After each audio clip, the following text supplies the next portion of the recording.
tal, José Luis? Bienvenido a este ciclo de entrevistas SECID. Muchas gracias, David. Es un placer estar aquí contigo, compartirlo contigo, con todas las personas de la Sociedad Española de Cirugía Bucal que nos puedan estar viendo en este momento, y además te quiero decir que es un honor que seas tú quien me entrevista. Bueno, igualmente, un inmenso placer también para mí. Como sabéis, iniciamos un ciclo de entrevistas SECID donde vamos a ir teniendo la opinión y la oportunidad de compartir buenos ratos con personas muy relevantes para nuestra sociedad y para el mundo de la cirugía bucal. El profesor José Luis Gutiérrez es actual decano de la Facultad de Odontología de Sevilla, es jefe de servicio de cirugía oral y maxilofacial del Hospital Universitario Virgen del Rocío y es presidente de nuestra sociedad, de SECID. Desde los inicios de nuestra sociedad, el doctor Gutiérrez siempre ha estado muy vinculado al reconocimiento de la cirugía bucal como especialidad en odontología, considerando esta especialidad quirúrgica, junto con la médica, como la parte de la odontología que más vincula esta con lo que actualmente se llama formación en ciencia de la salud. De hecho, ha protagonizado una formación complementaria, reglada y completa en este campo en la Universidad de Sevilla, del que me siento muy orgulloso haber formado parte como alumno y como docente posteriormente, y gracias a esa gran labor desarrollada se ha situado la calidad asistencial como el eje central de la oferta clínica a los pacientes que padecen un proceso patológico y que requieren una intervención quirúrgica en la región bucomaxilar. Su capacidad de constante trabajo y autosuperación ha impregnado su papel de gran líder del equipo de cirugía bucal de Sevilla, y esa visión global de sinergia de los ámbitos docente, investigador y asistencial ha perfilado su vocación quirúrgica. Aquí y ahora tenemos la oportunidad de conocer más a fondo su visión del actual momento de la cirugía bucal y la conveniencia y situación del proceso de reconocimiento oficial en España de la especialidad en odontología. Me gustaría comenzar, José Luis, por preguntarte si ya han pasado 25 años, si recuerdas cuáles fueron las motivaciones fundacionales de la Sociedad Española de Cirugía Bucal y si era el conseguir la especialidad de cirugía bucal uno de sus principales motores que tuvo en su momento. La verdad, David, que después de la presentación tan bonita que me has hecho, todo lo que digas seguro que va a estropear las palabras que has glosado de mí, pero te agradezco sinceramente esa síntesis que has hecho de una trayectoria en la que quizás lo más importante que has dicho es la especial motivación que he tenido siempre para poder trabajar con las promociones sucesivas de odontólogos y de odontólogas que mostraban su interés por la cirugía bucal. Entrando ya en el núcleo de tu pregunta, yo tengo un recuerdo extraordinariamente afectuoso o afectivo de lo que fue la fundación de la Sociedad Española de Cirugía Bucal. Su germen fue una reunión de profesores de cirugía bucal que nos habíamos ido aglutinando, primero por motivaciones docentes o académicas y más tarde por las motivaciones asociadas al desarrollo de las diferentes parcelas de la cirugía bucal, y habíamos ido haciendo la suma de una serie de contenidos doctrinales que iban más allá de lo académico, se proyectaban sobre la realidad de la práctica de la odontología, y nos acompañaban muchos dentistas que se habían formado con nosotros en las distintas facultades, que habían cursado o estaban cursando los estudios de posgrado, y se fue creando poco a poco, cuando se cocina algo a fuego lento, se fue creando poco a poco una masa crítica que nos hacía ver que era necesaria que existiera una sociedad científica que tuviera como núcleo o objetivo principal en su esencia ese colectivo. Es verdad que el profesor Cosme Gallescoda en Barcelona, junto con el profesor Berini, ya habían procedido a registrar incluso a patentar el uso de la denominación de Sociedad Española de Cirugía Bucal, pero fue en el seno de las reuniones de profesores de cirugía bucal de las facultades de odontología donde nació el germen, o donde surgió, perdón, el germen de la cirugía bucal para proyectarse como sociedad, y además, como tú decías, la posibilidad de que se acabara convirtiendo en una especialidad de la odontología no solo es que estuvo presente desde el origen, sino que probablemente fue uno de los aspectos esenciales que lo motivaron, porque la ley de los odontólogos que creó la odontología en el año 86 en España ya lo contemplaba, entonces no se había desarrollado, y estamos hablando de en el entorno de los años 90, en la segunda parte de los años 90. Ahí es donde nos estuvimos planteando seriamente esta posibilidad, y ahí es donde finalmente nos acogimos al marco normativo que ya había legalizado el profesor Gallescoda y el profesor Verini, y se fundó la Sociedad Española de Cirugía Bucal. Recuerdo con especial cariño aquella etapa. Yo creo que era alumno de tercero o cuarto de odontología, fíjate, como ya veíamos nacer estos gérmenes. Muy brillante, ¿eh? Alumno bueno, muy brillante además. Muchas gracias. Y además de ese germen, que evidentemente es esencial, ¿cuál crees que ha sido la principal contribución de la Sociedad Española de Cirugía Bucal en orden de que al final se esté planteando de una forma ya más seria y constante la necesidad de crear esa especialidad? La contribución de la Sociedad Española de Cirugía Bucal en general y la suya en particular. La Sociedad Española de Cirugía Bucal nació en el germen universitario y luego lo desbordó.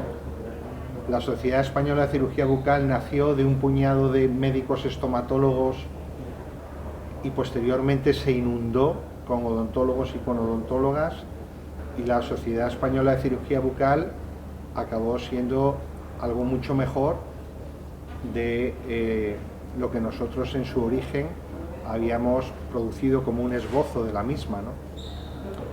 Yo creo que la principal aportación de la cirugía bucal, de la Sociedad Española de Cirugía Bucal a la posible creación de la especialidad no vino tanto de la mano del aspecto reivindicativo, que es cierto que estuvo desde el primer momento, y luego si quieres podemos profundizar un poquito más, sino que la principal contribución de la SECIB a la especialidad de cirugía bucal ha sido el ejemplo que se ha dado en España de cómo articular una masa crítica de odontólogos que la reivindican, no solo llamando a la puerta de las administraciones, sino sobre todo generando una doctrina científica que ha crecido y se ha expandido y que ha acabado llegando a ser permeable para el conjunto de la sociedad. Entramos también en la parte del gran impulso que ha sido la formación específica en cirugía bucal, tanto hospitalaria como ambulatoria, que ha supuesto su máster, el máster de cirugía bucal de la Universidad de Sevilla. Le quería preguntar acerca de cuáles creen que han sido las claves principales y las regulaciones que requeriría esta formación homologada de especialidad a través de máster. La gran aportación, la aportación principal y esencial del máster de cirugía bucal de la Universidad de Sevilla fue la formación hospitalaria. Y esta formación hospitalaria era una singularidad, porque la especialidad médica de estomatología, la última regulación que se hizo, una especialidad que ya está extinguida, sigue vigente pero no forma nuevos especialistas. La última regulación que se hizo de la misma la situaba como una especialidad extrahospitalaria. Sin embargo, nosotros fuimos capaces de, en el marco del servicio de cirugía oral y maxilofacial del Hospital Universitario Virgen del Rocío, en donde ya se formaban los médicos internos y residentes de cirugía oral y maxilofacial, incorporar una formación con cierta equivalencia con la formación MIR de los máster de cirugía bucal. Esta formación hospitalaria fue autorizada por el Servicio Andaluz de Salud. Fíjate, David, que la primera edición del máster de cirugía bucal fue aprobada por el Consejo de Gobierno de la Universidad de Sevilla en junio de 1998. Fue el año en el que, al comenzar el curso de 98-99, tuvimos los primeros alumnos del máster. Y cuando llegaron, era entonces un máster de 3 años. Y cuando llegaron a 2 años, al segundo año, la Dirección General de Asistencia Sanitaria del Servicio Andaluz de Salud autorizó que se pudieran formar en el Hospital Virgen del Rocío. Para ello aplicamos un sistema muy parecido al sistema MIR, en el que se iba progresivamente, se iban incorporando nuevas competencias de aprendizaje a través de una permeabilidad y capilaridad con los profesionales especialistas expertos, mediante al principio la observación del comportamiento de los mismos y posteriormente la incorporación de niveles progresivos de responsabilidad, que llegaba a que los máster de tercer año pues pasaban consultas de cirugía oral y realizaban intervenciones en el ámbito de la cirugía oral, fundamentalmente ambulatorias. Por lo tanto, yo creo que la Universidad de Sevilla fue capaz de incorporar la formación hospitalaria a la formación de la cirugía bucal en odontología, y también el diseño del propio máster, como ya ocurría con los que estaban surgiendo en otras universidades españolas, fundamentalmente en Madrid, la Complutense, Barcelona, la Universidad Central de Barcelona, el que tuviera una duración de 3 años, a tiempo completo, lo que hacía que prácticamente la formación recibida fuera equivalente a la que se impartía en los centros europeos que se formaban especialistas en cirugía bucal. Sin duda una gran riqueza para la integración médico-quirúrgica que requería la formación y sin duda fue innovador y abriendo camino a futuros modelos. Además, ten en cuenta que en aquella época realmente existía un nivel de enfrentamiento importante entre la especialidad médica de cirugía oral y maxilofacial. Ya no se exigía ser dentista para cursar esta especialidad, y por otro lado la odontología. Y Sevilla siempre trasladó el mensaje de que era posible y compatible el modelo de formación mixto, que en un servicio hospitalario de cirugía oral y maxilofacial se podían formar médicos internos residentes de cirugía oral y maxilofacial por la vía MIR, y odontólogos que hacían su formación en máster en cirugía bucal de 3 años, dado que en España no había ni hay todavía especialidades en la odontología, y que además se generaba una sinergia, un trabajo colaborativo y cooperativo que sin duda ninguna es siempre muchísimo más eficiente que el que se basa en la simple coaptación. Sí, totalmente doy fe de ello. Tengo que declarar conflictos de intereses, pero también la legitimidad de hablar de haber vivido aquello. Yo fui alumno de primer año de esa primera promoción y recuerdo pasar las estancias en el hospital con el doctor Hernández Guisado, con Pedro Infante, y impregnarnos de aquel funcionamiento y ser acogidos como unos alumnos más, igual que tenían los médicos residentes, y con una total de colaboración mutua. O sea que es verdad todo aquello, y era un hecho muy difícil de conseguir también por el ámbito maxilofacial y la cirugía bucal. Quería hacerle alguna pregunta más concreta, pues dada esa larga trayectoria que ya tiene el máster de cirugía bucal de la Universidad de Sevilla, que hemos estado describiendo en sus orígenes y su desarrollo, le quería preguntar cuáles cree que son los 5 requisitos imprescindibles que deben de cumplir para que se autoricen de manera definitiva las especialidades. No sé si me salen 5 o 4 o 6, pero como me pides concisión, me atendré a lo que me solicitas. El primero de ellos, sin duda, es el que tiene que haber una demanda social. La sociedad en su conjunto tiene que ser reclamante de que la cualificación de los odontólogos pueda tener niveles equivalentes a las de otros profesionales sanitarios, y me referiré a los médicos que todos entendemos.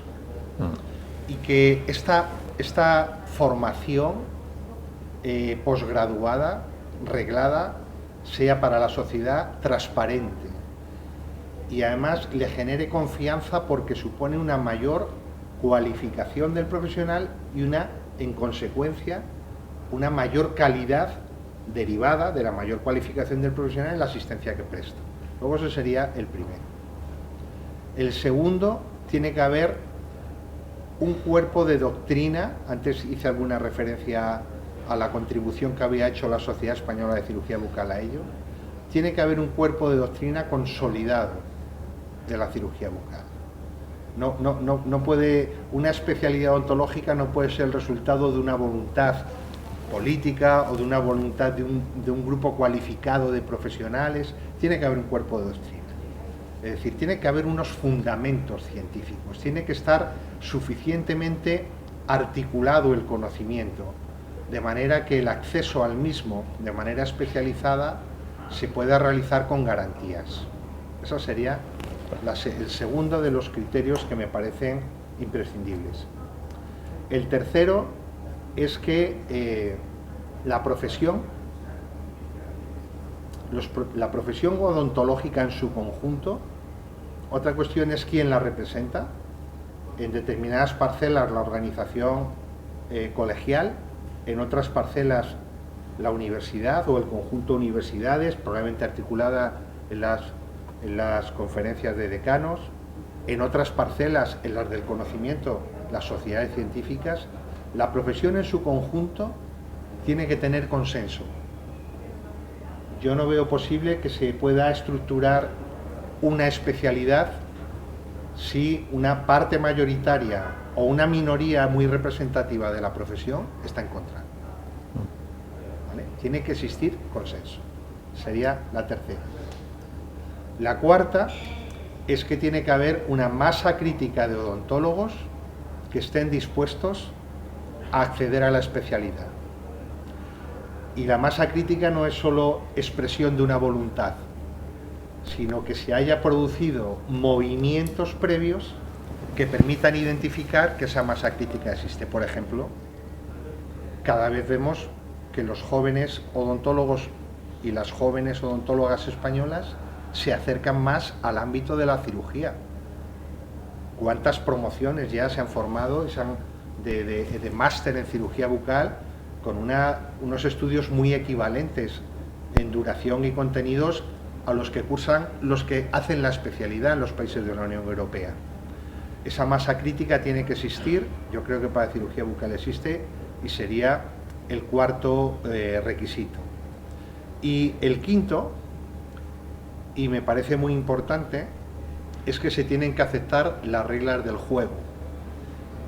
Y la creación de las especialidades no puede ser a conveniencia de una élite profesional o a conveniencia de un grupo, por muy grande que sea, de presión que se pueda ejercer en el entorno profesional. ¿A qué me refiero de manera concreta? Pues la formación de odontólogos tendrá que ser especialistas, la formación de odontólogos especialistas tendrá que ser muy parecida al sistema MIR y por lo tanto un sistema basado en la transparencia, en la objetividad, en la equidad en el acceso. No podrá haber un sistema de selección como ahora hay en algunos títulos propios de las universidades internos. Se tendrá que acceder por mérito y capacidad. Tendrá que estar regulado y tasado. No bastará con expresar voluntad de querer formar especialistas y organizarla. Tendrá que haber acreditación del centro que lo solicita por una comisión nacional, que a su vez esté aprobada en el conjunto de comisiones nacionales que a su vez están reguladas por el Ministerio competente en materias de sanidad. Una duración de los estudios tasada, unos sistemas de evaluación uniformes y homologados para toda España. Es decir, unas reglas del juego muy claras que yo creo que están establecidas afortunadamente en aquellas especialidades del entorno sanitario que además son referencia mundial, como por ejemplo el sistema MIR con las especialidades médicas en España. Bien, entiendo. He completado los 5. Sí, los 5 lo has clavado y ahora le voy a dar una vuelta. Me hubiera quedado un sexto, si me llegas a pedir 6 te hubiera dado un sexto, que es que el cuerpo de doctrina del conocimiento esté articulado a través de una sociedad científica que sea muy representativa. Es por ejemplo lo que ocurre con la SECI.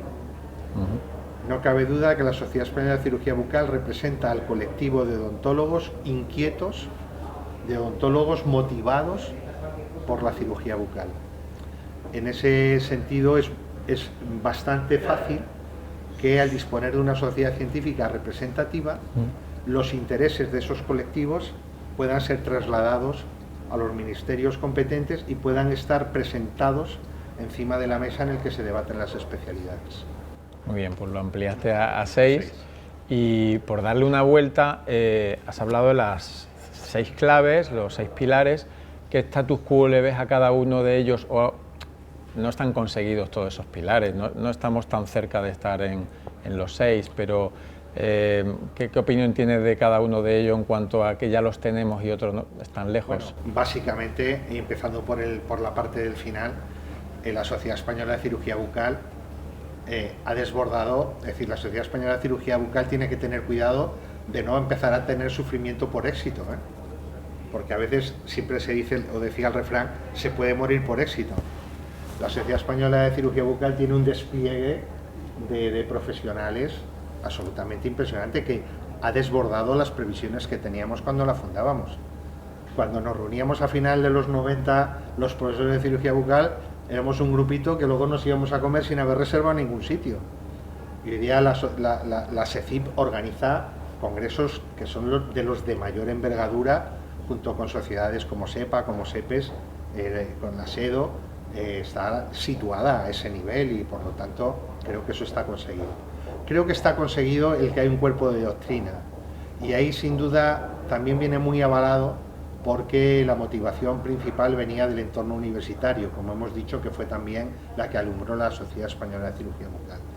Y creo también que está muy desarrollado el consenso profesional.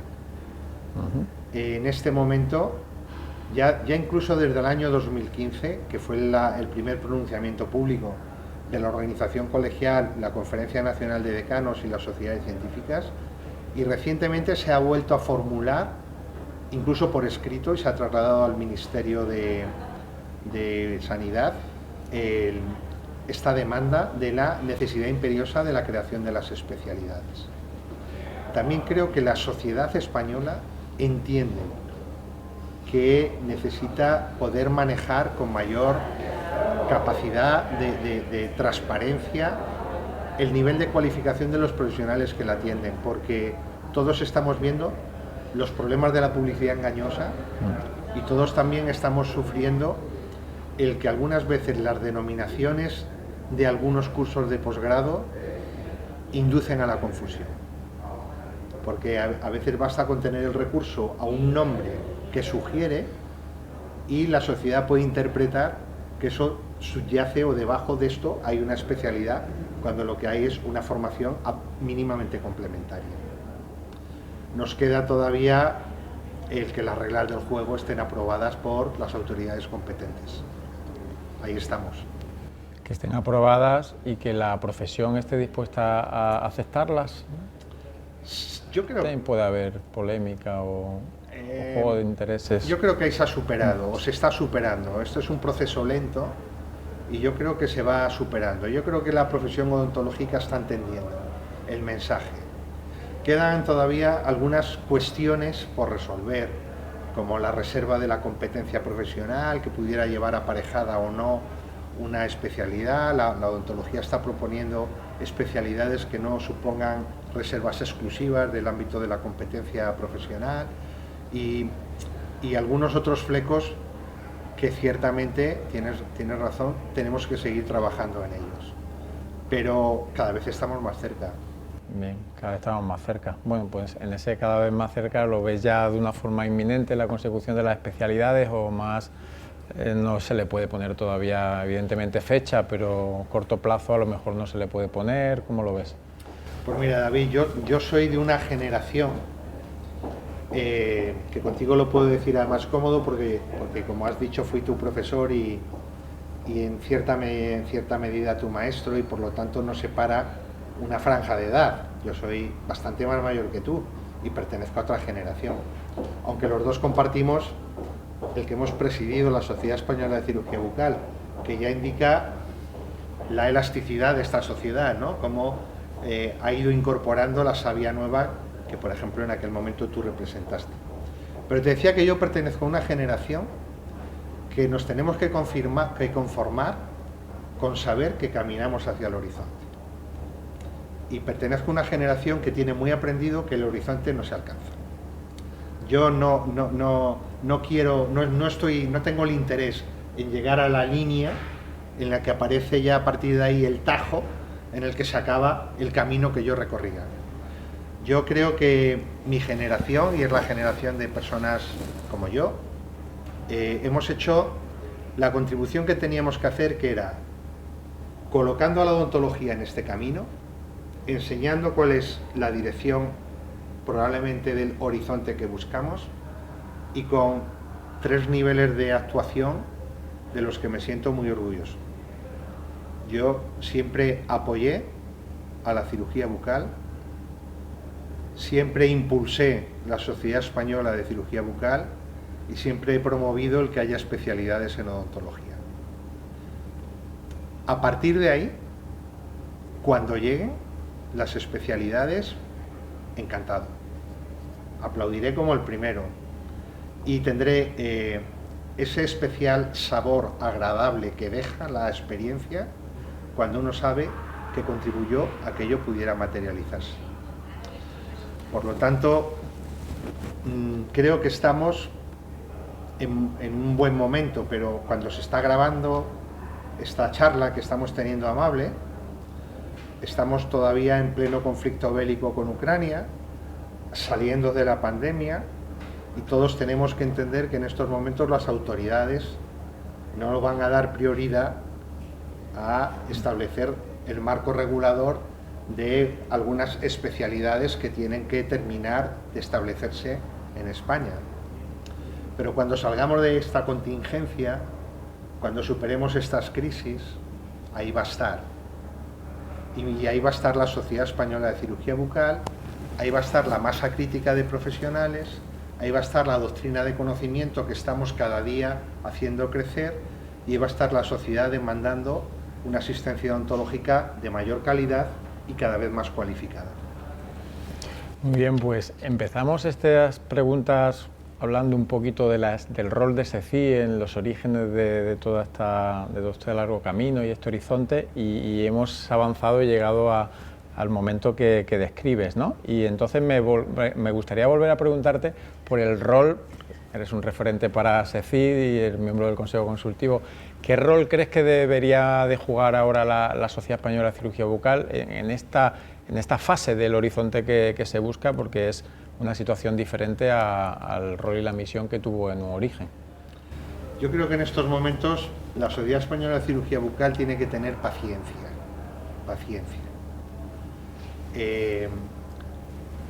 Ha conseguido situarse en el núcleo de las principales sociedades científicas odontológicas en España, en nuestro país, y en el ámbito de la cirugía bucal ha encontrado el espacio, sobre todo en el entorno europeo y en Latinoamérica, en la que es una auténtica referencia.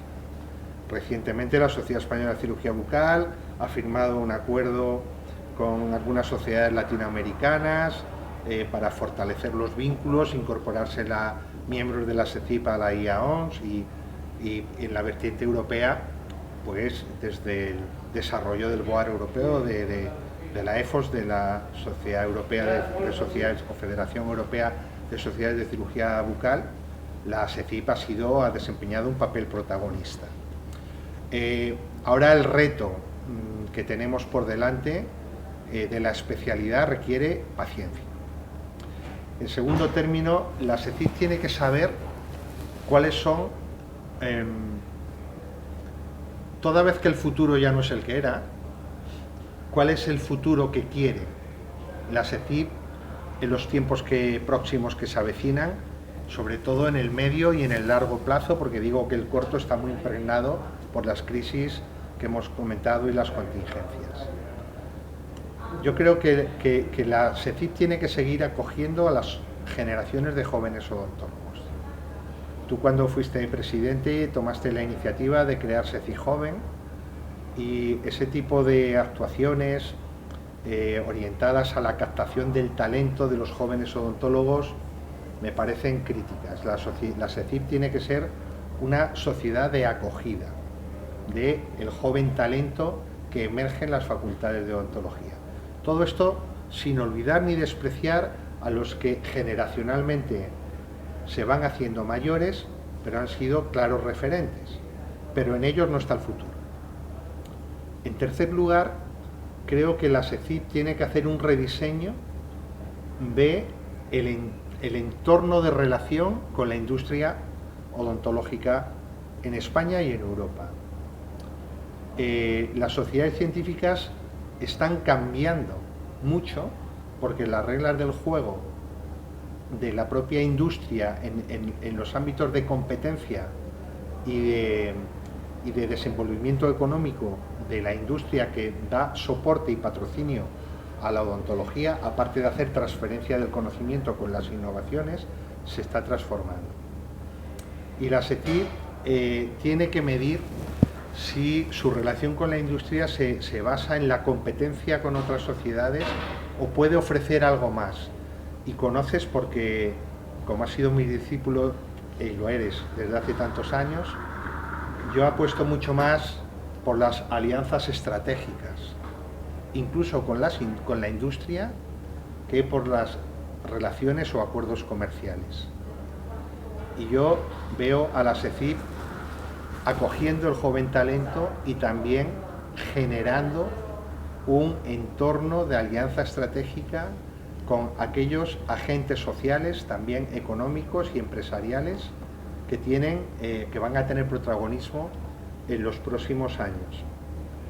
En cuarto lugar, la SECIP tiene una responsabilidad con la sociedad de devolverle una cada vez mayor calidad en los tratamientos quirúrgicos en la cavidad bucal, generando conocimiento y contribuyendo a que sea transferido a la práctica clínica habitual. Y ahí tengo que reconocer que fue cuando estabas tú de presidente y posteriormente se ha seguido desarrollando, afortunadamente, la labor que la SECIP desarrolla con las guías de práctica clínica en el ámbito de la cirugía bucal es impresionante, que además son guías acreditadas, certificadas, aprobadas por el Ministerio y que tienen fundamento de evidencia científica desde prácticamente el momento inicial de su concepción por la propia metodología con la que se han desarrollado. No son protocolos, son guías acreditadas, certificadas, validadas metodológicamente de práctica clínica. Ese tipo de iniciativas y otras del mismo calado o semejantes son las que hace que la Sociedad Española de Cirugía Bucal le entregue a la sociedad española en su conjunto en términos de mejora en los resultados en salud, porque si nosotros ofrecemos transferencia de cómo ese conocimiento se va generando y creciendo y somos capaces de transmitirlo, cada vez iremos obteniendo, insisto, mayores y mejores resultados en salud. En quinto lugar, creo que la Sociedad Española de Cirugía Bucal tiene que saber desenvolverse en el conjunto de sociedades científicas odontológicas en España. La cirugía bucal es la única especialidad, junto con la ortodoncia, reconocida en todos los países de Europa. Y la Sociedad Española de Cirugía Bucal tiene que creerse ese protagonismo y materializarlo en un liderazgo real, como me consta que actualmente lo hace su presidente, el doctor Daniel Torres Lagares. Pero la presencia en los foros, la organización conjunta de actividades y las alianzas también estratégicas con otras sociedades de ámbito nacional y europeo son claves. Pues mira, hilando con algunas partes que han nombrado del papel que la cirugía bucal o la SECIP debe de impulsar para que la cirugía bucal tenga en la sociedad y en el panorama sanitario, preparando la entrevista y ya para finalizar con una última pregunta, me daba cuenta del punto tan especial que puedes tener para darnos una visión.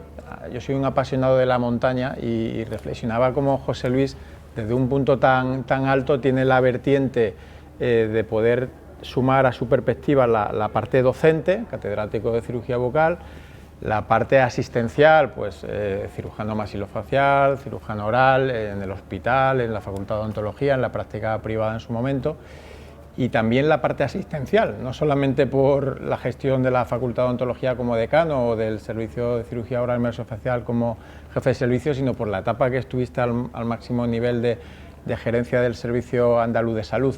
Entonces, más allá de la especialidad, de la titulación oficial o no, el papel que la cirugía debería o puede acabar teniendo en el panorama sanitario español para aportar a la población y al bienestar de las necesidades de salud bucodental. Muy bien, gracias, David. La verdad que la pregunta es muy bonita, como todas las que me estás haciendo, y permite el que pueda lanzar un mensaje del que estoy firmemente convencido. Te quiero decir una cosa. La posición, como decías, que eres aficionado a la montaña y me consta, y además la opción más difícil, que es subir en bicicleta, que es la más difícil de todas, y también me consta porque te conozco muy bien. Yo lo que ahora veo desde la aparente cima que pueda parecer mi vida, no es por estar arriba, es por todo lo que he ido aprendiendo cuando iba observando mientras subía. Y como yo, en mi vida, la escalada ha durado toda mi vida, porque no he tenido nunca la opción de que un helicóptero o un dron me escogiera y me hiciera pum, y ya usted lo ve desde arriba, he ido acumulando esa experiencia que me permite ver desde cada roca, desde cada parte del camino, desde cada recodo, lo que se me iba quedando detrás. Desde esa perspectiva, en la triple vertiente que tú dices, académica o docente, la asistencial, como cirujano, la investigadora, también los que pertenecemos a mi generación dejaremos un legado. Siempre se decía, yo cuando era joven, como tú, yo decía, a ver si algún día llego a jefe y los demás trabajarán para mí. Pero yo cuando he llegado a jefe me doy cuenta que trabajo para los demás. Y no estoy tanto en el vértice como que lo llevo encima el vértice, ¿no? Como si yo fuera, en el Atlas llevara la pirámide invertida, porque tú sabes que las funciones de dirigir y de liderar en el mejor de los sentidos no son sencillas. Desde esas vertientes en las que yo trabajo y tú me dices, yo creo que en el ámbito formativo la cirugía bucal tiene que seguir ganando peso en los planes de estudios en el futuro, en los planes de estudios en los que se forman los odontólogos y en la estructura de los mismos. Y me parece además muy interesante el modelo universitario español actual, que consagra el que después del grado puede haber enseñanza oficial, no como título propio, sino como máster oficial, para también por esa vía consolidar algunos aspectos que ahora se están haciendo de una manera un poco irregular. Eso en la vertiente docente o académica. En la vertiente asistencial, yo creo que cada vez más el sistema sanitario público va a necesitar que los dentistas que trabajan, sean en los centros de salud o luego se adscriben algunos a los hospitales para colaborar en pacientes frágiles, tengan un perfil de cirugía bucal. No te hablo todavía de la especialidad, cuando llegue ya llegará, pero en este momento la cirugía bucal es sin duda la vertiente de la odontología que más conecta al dentista con la medicina. Digamos que la cirugía bucal es casi un contenido médico-quirúrgico de la odontología y es la que más vincula al dentista con la medicina en su conjunto. Por lo tanto, creo que habrá que ir hacia un futuro en el que los dentistas que trabajen en el sistema sanitario tengan una especial formación enfatizada en cirugía bucal. Y en el entorno de gestión, planificación y la posibilidad de cambiar la realidad, yo solo veo, y esto sí que es verdad que es a medio o largo plazo, yo creo que cirugía oral y maxilofacial y cirugía bucal tienen que ser ámbitos muy complementarios y que en los que prácticamente habría que exigir la doble titulación casi por las dos vías, para que se puedan producir las pasarelas necesarias que permitan que un odontólogo con complementos 5 años de formación, y si hace 3 de cirugía bucal con complementos formativos que tendrán que ser de otros 3 años, puesto que la especialidad de cirugía oral y maxilofacial y la medicina son de 6 años, tendrán que estar suficientemente tasados, no necesariamente en la duración de años, sino en el tipo de contenidos, vamos a decir, complementos formativos, y que un médico, que es verdad que ha estudiado 6 años, pero no ha tenido formación odontológica, y que hace 5 años de especialidad en el ámbito de la cirugía oral y maxilofacial, muy vinculado a la odontología, también se establezcan los complementos formativos que tiene que cursar para que pueda tener acceso tanto a la odontología como al desarrollo de otras especialidades o áreas de capacitación específica. Por lo tanto, dejo un nuevo reto para tu generación. Un faro más. No solo la especialidad, cuando hayamos conseguido la especialidad en odontología, las especialidades en odontología en general, habrá que plantearse el cómo se establecen los complementos formativos, los nuevos planes de estudios, los sistemas de pasarelas, y ya se ha dado un pequeño paso, que es pequeño pero es muy grande, porque es el primero, y siempre me ha gustado decir que el primer paso es el 80% del camino, ya queda el 80% del camino recorrido. En el recientísimo decreto de organización de las enseñanzas universitarias que ha aprobado el Gobierno de España, se han redistribuido las ramas del conocimiento y medicina y odontología configuran una. Luego ya en la estructura de las enseñanzas universitarias, medicina y odontología han quedado casadas, yo diría que para siempre, pero como mínimo para lo que dure el Real Decreto, que es un decreto en plena vigencia y por lo tanto se ha proyectado para un montón de años, ¿no? Ahora queda el articular que esa realidad que ya se ha plasmado en el ámbito macro de la estrategia se lleve al entorno micro mediante la táctica adecuada. Sin duda un reto, una montaña, un reto bastante importante la pasarela entre cirugía bucal y maxilofacial, pero sí que es verdad que hay un vehículo que acaban de poner a nuestra disposición que no teníamos antes, ese alineamiento entre medicina y odontología que habrá que aprovechar y estar ahí impulsándolo. Pues muy bien, profesor Gutiérrez, José Luis, muchas gracias, una suerte, tu aportación, una oportunidad muy grande de compartir desde tus perspectivas, bien haya sido por donde has llegado o por lo que el bagaje que tienes en el camino, y agradecerte enormemente tu participación. Como hemos podido estar sin mascarillas y nos hemos hecho el test de antígenos previo que dio negativo, damos un abrazo.